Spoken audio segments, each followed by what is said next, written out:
반갑습니다, 여러분. 조용히 하나님과 독대하는 일일텐의 시간. 오늘은 창세기 33장입니다.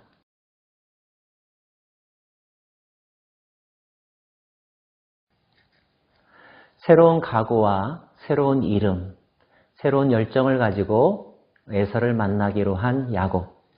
드디어 그 형과 만나는 장면이 33장에 기록되어 있습니다.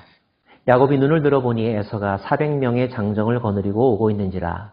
그의 자식들을 나누어 레아와 라헬과 두 여종에게 맡기고 여종들과 그들의 자식들은 앞에 두고 레아와 그의 자식들은 다음에 두고 라헬과 요셉은 뒤에 두고 자기는 그들 앞에서 나아가되 몸을 7번 땅에 굽히며 그의 형 에서에게 가까이 가니. 어제까지만 해도 다른 사람들 먼저 보내고 자기는 제일 끄트머리에서 미적대고 꿈을 대고 있었는데 달라진 야곱은 당당하게 앞장서서 에서 앞으로 나아갑니다. 에서가 어떻게 반응했을까요? 드라마로 친다면 바로 이 대목에서 잠시 시간이 멈추면서 긴장된 음악과 분위기를 연출하겠죠? 에서는 이렇게 반응했습니다. 에서가 달려와 그를 맞이하고 안고 목을 어긋맞추어 그와 입맞추고 서로 우니라. 너무 감동적인 모습이죠. 서로 죽일 것만 같았는데, 큰일이 일어날 것 같았는데 그런 예상을 뒤엎고 달려와서 허그하고 엉엉 울고 있습니다. 적어도 이 순간 그 둘 사이에는 어떤 서운함이나 미움이나 복수심도 남아있지 않은 듯 합니다.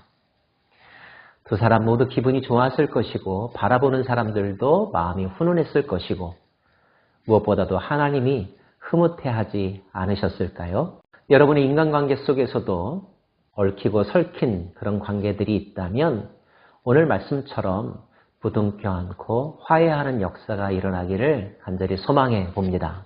이어서 야곱은 에서에게 가족들을 소개합니다.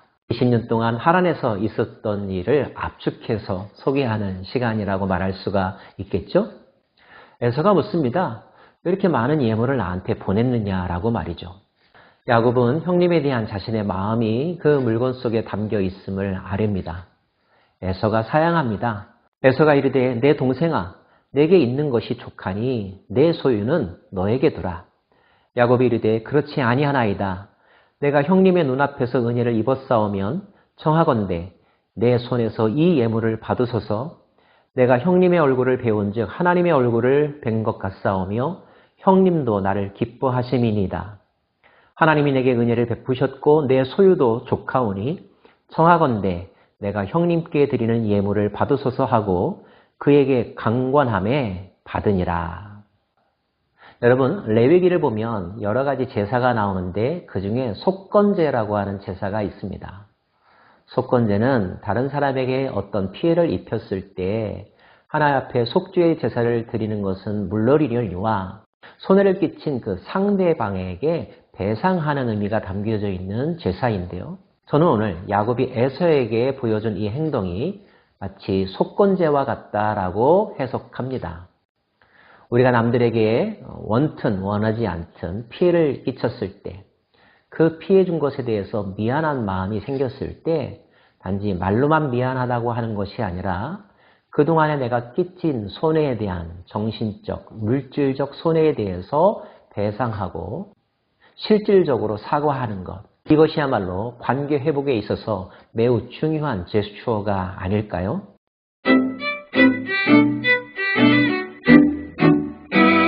동생을 만나고 동생의 잘된 모습을 보고 또 동생으로부터 정성이 담겨지는 예물을 받은 에서는 이제 그 자리를 떠나 함께 돌아가자고 말합니다.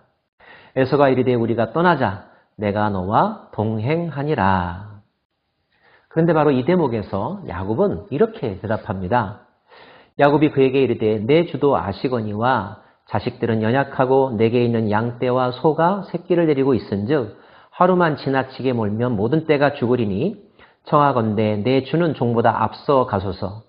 나는 앞에 가는 가축과 자식들의 걸음대로 천천히 인도하여 세일로 가서 내 주께 나아가리다. 먼저 떠나시라는 말이죠. 그러자 에서가 그러면 내가 몇 사람 남겨두랴? 역제안합니다. 그럼에도 불구하고 야곱은 사양합니다. 내가 어찌하여 그리하리까? 나로 내 주께 은혜를 얻게 하소서 하매. 그리고 나서 비로소 에서와 야곱은 각자의 길로 헤어지는 장면이 나옵니다. 이날에 에서는 세일로 돌아가고 야곱은 숲곳에 이르러 자기를 위하여 집을 짓고 그의 가축을 위하여 우릿간을 지었으므로 그 땅 이름을 숲곳이라 부르더라. 적합한 화해와 상봉이 이루어졌고 좋은 마음을 가지고 각자의 길로 헤어지는 장면이라고 요약할 수 있을 것 같습니다.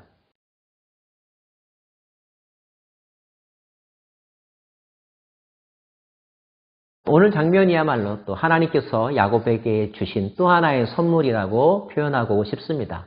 두려움과 서운한 마음, 미움의 감정들이 기쁨과 축복의 마음으로 바뀌었습니다. 사람의 마음을 바꾸실 수 있는 분, 상황을 바꾸실 수 있는 분, 그분이 바로 하나님이시죠.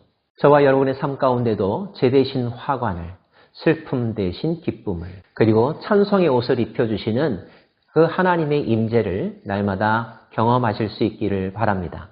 또 한 가지, 오늘의 장면을 통하여 우리는 진정한 화해로 나아가는 데 있어서 실질적인 사과와 마음의 표현이 필요하다는 것을 배우게 됩니다. 다시 말씀드리지만 미안하다는 말로만 그쳐서는 안 될 것입니다. 그동안에 상대방이 나로 말미암아 겪었던 정신적, 물질적 손해가 있다면 충분히 배상해야 합니다. 그의 마음을 풀어줘야만 합니다. 만날 때는 좋았는데 돌아서고 나면 서운한 마음이 다시 일어나는 경우들이 있는데 그런 경우들을 방지할 수 있는 지혜라고 여겨집니다. 보이지 않는 사랑은 사랑이 아니라는 말이 있죠. 누군가에 대한 여러분의 좋은 마음이 있다면 그것을 어떠한 형식으로든지 표현할 수 있기를 원하고 상대방이 느낄 수 있는 방법으로 제시할 수 있기를 바랍니다. 그것이 곧 존중이고 그것이 사랑의 실천일 것입니다.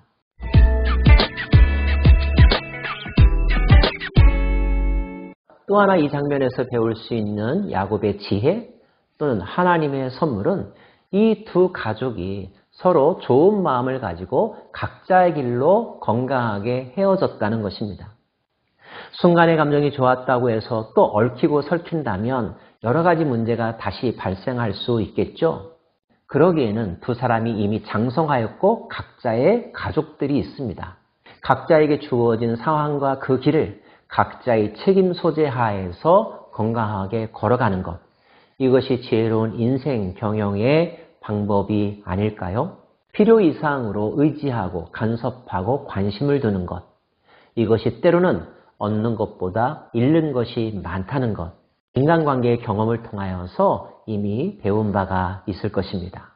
사랑하는 여러분, 화평케 하시는 하나님의 은혜가 여러분의 삶 가운데 충만하게 임하시기를 간절히 소망해 봅니다. 기도하겠습니다. 하나님, 야곱을 새롭게 하신 하나님은 야곱으로 하여금 기쁨을 경험케 하셨습니다. 두려움이 사라지고 서운함이 사라지고 서로 축복하고 존중하고 배려하는 분위기로 바꾸어 주셨습니다. 하나님의 은혜인 줄로 믿습니다. 우리들의 가정사에도 우리들의 인간관계 속에도 이런 기쁨의 순간들이 많아지기를 원합니다. 오늘도 누군가에 대한 서운한 감정 때문에 응어리를 안고 살아가는 사람들, 복습심을 불태우며 살아가는 사람들, 두려움을 가지고 도망가는 삶을 사는 사람들, 그들의 삶의 모습을 긍휼히 여겨주시고 환경을 바꾸시고 마음을 바꿔주시사 미움과 전쟁이 그치고 사랑과 화해와 용서의 복을 누리는 복된 삶 살게 하여 주옵소서. 예수님 이름으로 기도합니다. 아멘.